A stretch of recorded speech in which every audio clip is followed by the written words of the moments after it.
All right, y'all, welcome back to Common Arms channel. Okay, so with everything going on in Ukraine right now, I wanted to check out a video specifically about the history of Ukraine, just so I can get a better appreciation for Ukraine and a better maybe understanding of what's going on right now. I know that doesn't really sound like it makes sense. You can't really add a whole lot of understanding to what Putin decided to do with the senseless slaughter of the Russians pushing into Ukraine. It's absolutely reprehensible, but I'm not going to get so much into the specifics of that. Again, I watch these videos so we can all get educated together and have a better picture of what is going on and what it actually means to see what we are seeing today. But yeah, I think this video should be doing a pretty good job. It's 17 minutes long. I know sort of summarizing the history of a country might be easier said than done, but I think it'll be a good place to start. So hopefully we get to learn something. So let's check it out. Ukrainian identity long precedes the formation of any nation state on this soil. The modern geopolitical entity and the current Ukrainian crisis can all trace their roots back to the land's unique geography and some of Europe's most fascinating cultures. An identity that has its foundations in no less than 3 geographic features: the Eurasian steppes, the Dnieper River, and of course, the Black Sea. These 3 very important parts of Ukraine not only shape its culture and identity, but have also made Ukraine a pawn in the strategic and economic games of larger powers, especially. I gotta say, just looking at the geography gives me a much better appreciation for what we're actually looking at here. You can see how people might have moved into this specific area, just looking at the rivers, looking at the Black Sea, and also just looking at where it sits in relation to the rest of the continent gives us a better appreciation of what we're actually working with as far as people moving in and out of that sort of terrain. A pawn in the strategic and economic games of larger powers, especially between Russia and the West. During the centuries of Russian hegemony, this was less of a problem. Monarchs and autocrats don't really care much for identity politics after all. But post-independence, the centuries of influence from outside powers have started to show. But Ukraine has its own nationhood and a story that goes all the way back to the migration of nomads through the Pontic-Caspian steppe. All right, I'm excited to learn this. The animations are a little bit less serious, understandably, but I do think it does a pretty good job of being able to visualize what we're talking about here. And of course, it doesn't hurt with just being able to maintain your attention better.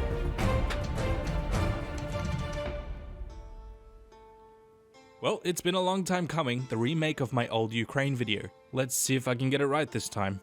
Now I know what you're thinking. Doesn't Ukraine's history begin with the Slavic migrations? And the answer is kind of yes, but the nomadic cultures of the Eurasian steppes are inseparable from Ukraine's early development.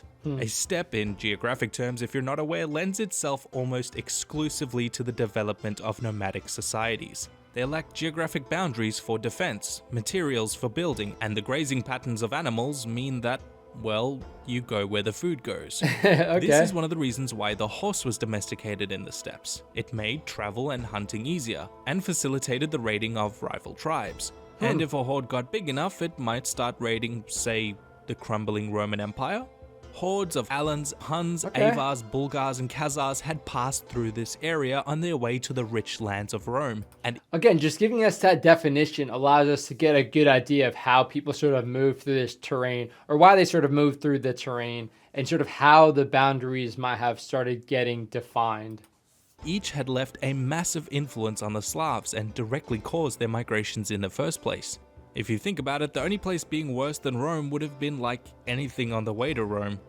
Next is our second geographic feature, the Dnieper River, which means we get to talk about Vikings. Now, the lands of the Slavs you see were pretty irresistible to the Swedish Vikings. No centralized control, tons of wealth to raid and trade for, and hundreds of miles of long navigable rivers through it all. At the end of which lies the jackpot itself, Constantinople. It wasn't long before these Norsemen, who the Slavs called Rus, had built a huge trade empire centered on the Dnieper River, an old Khazar trading post called Kiev. So this is kind of cool because we're already seeing some familiar names coming up. Now, with this, when I think of the Black Sea, I think about how it is, right now. Of course, you have Romania, Bulgaria, Russia, Ukraine, Georgia, and then Turkey surrounding the Black Sea. But then you also have to think about it in, previous times where you did have Constantinople right there. So you would imagine that a lot of people probably wanted to settle around the Black Sea. So they made it easier to sort of do trade or travel in and out of Constantinople.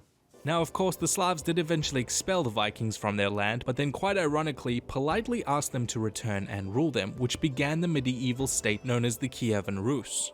To try and create some unity through religion, Prince Vladimir the Great sent envoys to all the neighboring lands to study their various faiths, who reported that the Jews had lost Israel and therefore couldn't possibly be a blessed people. The Muslim Bulgars were sad and stinky, their words, not mine, and also prohibited drinking, to which old Vlad here laughed, saying drinking is the joy of the Rus, before finally settling on Christianity. To be specific, Eastern Orthodox Christianity, ostensibly because of how impressed his envoys were with the Hagia Sophia, but between you and me, I think they were just trying to suck it up to the Byzantines. His son, who had become known as Yaroslav the Wise, greatly expanded the prosperity of the Rus state with Ukraine's oldest body of codified laws.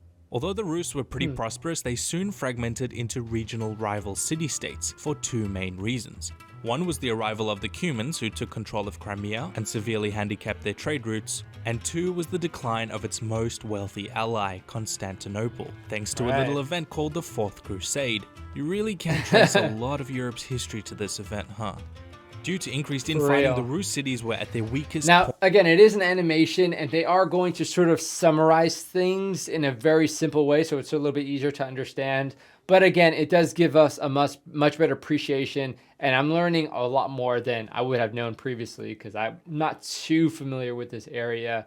And again, Europe in general throughout history was changing very, very quickly, very dramatically. So I'm glad we have something like this where it sort of takes it step by step. Point in decades, and so probably wouldn't deal very well with, say, I don't know, a horde of more than 30,000 mounted archers from Mongolia?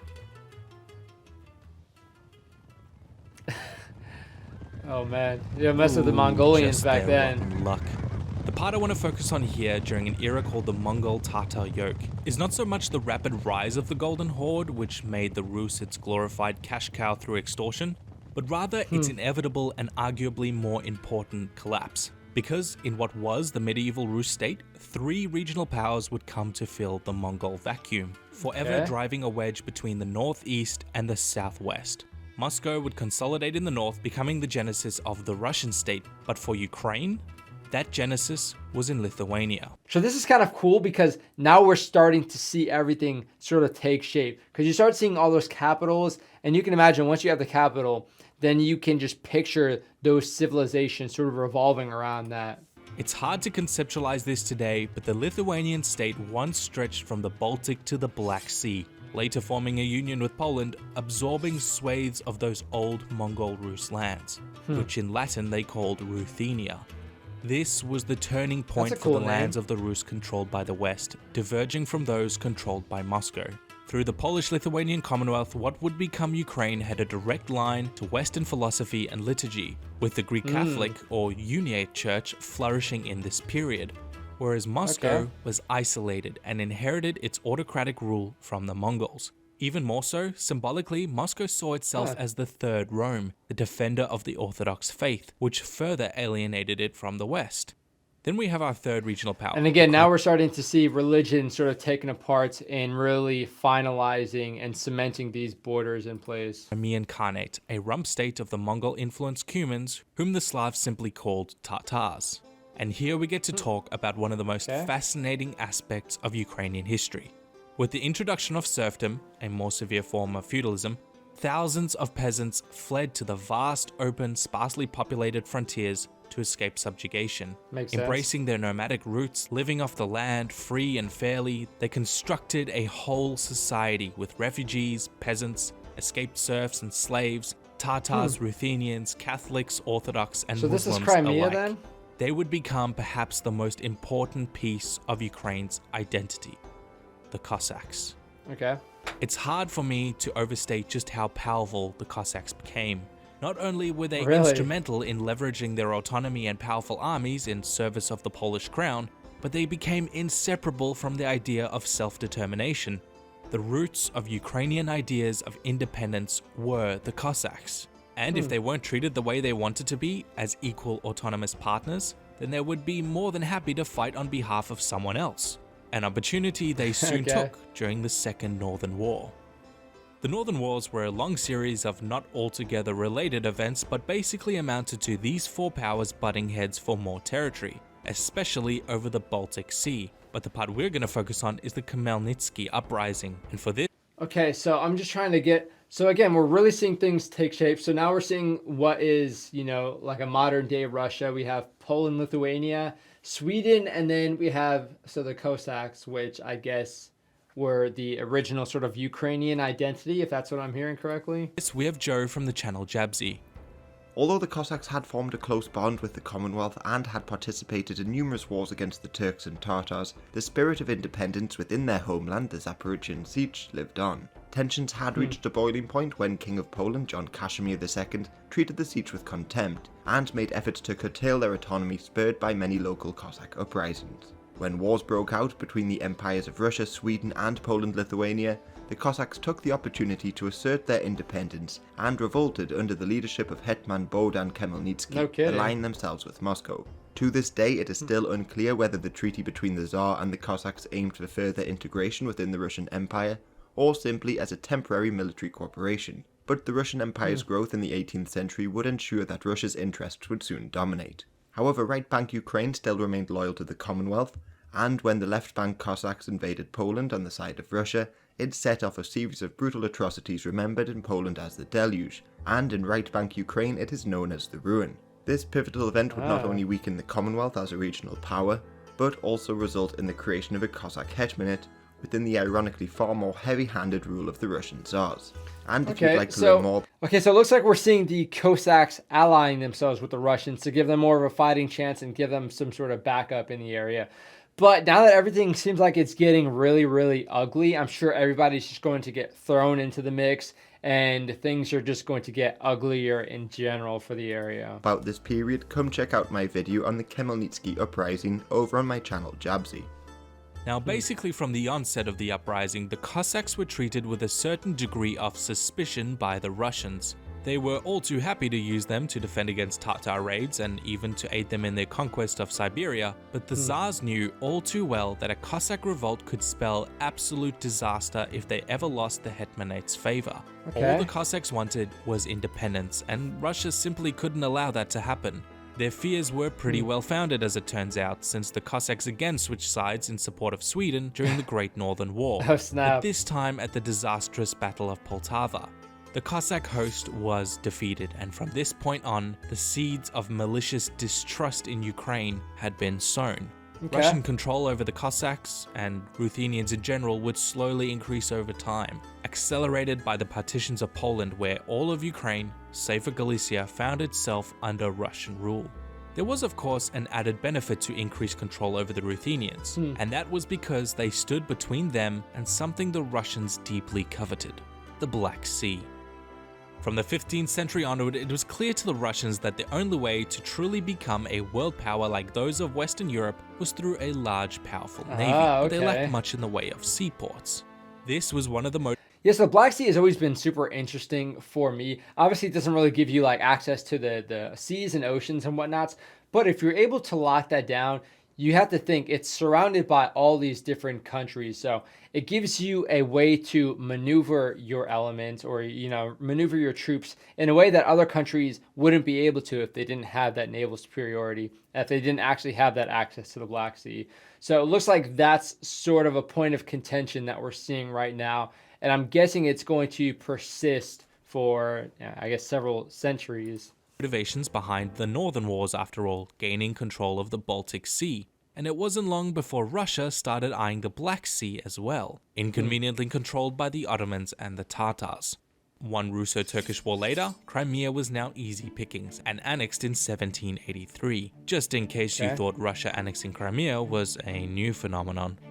As with most of the territories acquired by the Russian Empire, Ukraine was heavily suppressed. Its Cossack hosts lost more and more of their autonomy, the Ruthenian language we now call Ukrainian was banned, and rebellions were violently put down. This was all part of a Damn. process known as Russification, and one of its largest proponents was Catherine the Great. Appropriately Jews named, were I guess. especially affected by these policies, restricted to stay in an area known as the Pale, in small, economically disadvantaged communities called the Shtetl, which greatly contributed to the suppression of Jewish culture. Now, Okay, so yeah, this is definitely getting ugly. So it looks like there's a lot of identity sort of suppression going on here.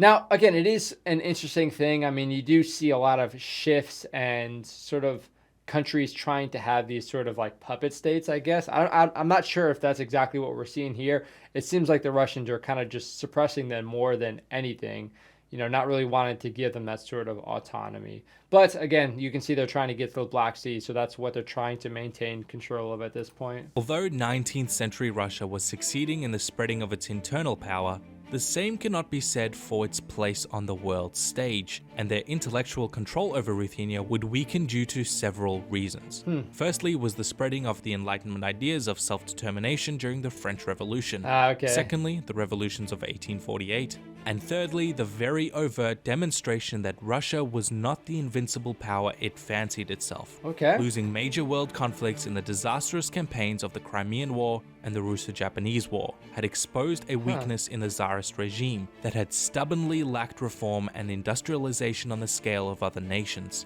Yeah, so 1917, that was a pretty big year for countries in that area. So Finland got their independence in 1917. Estonia got their independence, I think, in 1918. So yeah, it looked like around this time, a lot of people were sort of able to identify that sort of weakness or vulnerability. And, of course, they're going to try and exploit that. It's not surprising then to see that Ukraine was at the ready to go its own way during the worst conflict Europe was to know at the time, the outbreak of the First World War, the effects of which would lead to the Russian Civil War. It's worthwhile to remember that the Russian Civil War was by no means a monolith. It was a complicated network of ever-changing alliances, and this is no more evident than in Ukraine, where it is remembered as the Ukrainian War for Independence, an independence they ultimately did not achieve. The anti-Bolshevik White Army allied with some of the Ukrainian nationalists, who in turn had allied with the Second Polish Republic. The Black Army had initially seized swathes of territory to form an anarcho-socialist society before eventually allying with the Bolshevik Reds. And the Bolsheviks even used Ukraine as a bargaining chip to seal a peace with Germany in 1918, but also with Poland in 1921, which is where the borders were ultimately settled on again, splitting Ukraine in two. It was not until the Second World War that West Ukraine would be reunited by force. I've covered the history of the Soviet Union in a separate video, so I won't go into too much detail about this era here. But I do want to go over some important details in Ukraine's more contemporary development. So again, this is interesting because around this time we had a lot of countries use that sort of conflict to gain their independence. But I wonder what sort of nuances existed. I guess sort of the geography and also just the different ideologies that were present to prevent Ukraine from holding and maintaining that independence as opposed to some of the other countries. So yeah, we can see here, I mean, you look at Finland and Estonia, they're not necessarily like in the middle of everything. So I imagine it would have been much more difficult to maintain all that. First was that of exploitation. Ukraine became a massive center of industrialization and natural resources in the Soviet era, making it a huge target for two of humanity's worst dictators. Not only Hitler during the invasion of the Soviet Union, but also the Soviets' own premier Joseph Stalin, whose land reforms would cause the Great Soviet Famine, known as the Holodomor, which led to the deaths of between 3 and 12 million Ukrainian peasants. A majority of the more than 2 million Soviet Jews who perished in the Holocaust were also from Ukraine, which erased almost all of its historical Jewish community. Dude, I never knew that. In Kiev alone, the SS killed more than 30,000 Jews in just 2 days during the infamous Babin Yar massacre. Whoa, dude. Yeah, so this is exactly what I'm talking about. This is not anything that I would be familiar with. I'm sure people in this area are very, very familiar with this sort of stuff. I'm sure it gets taught in their history.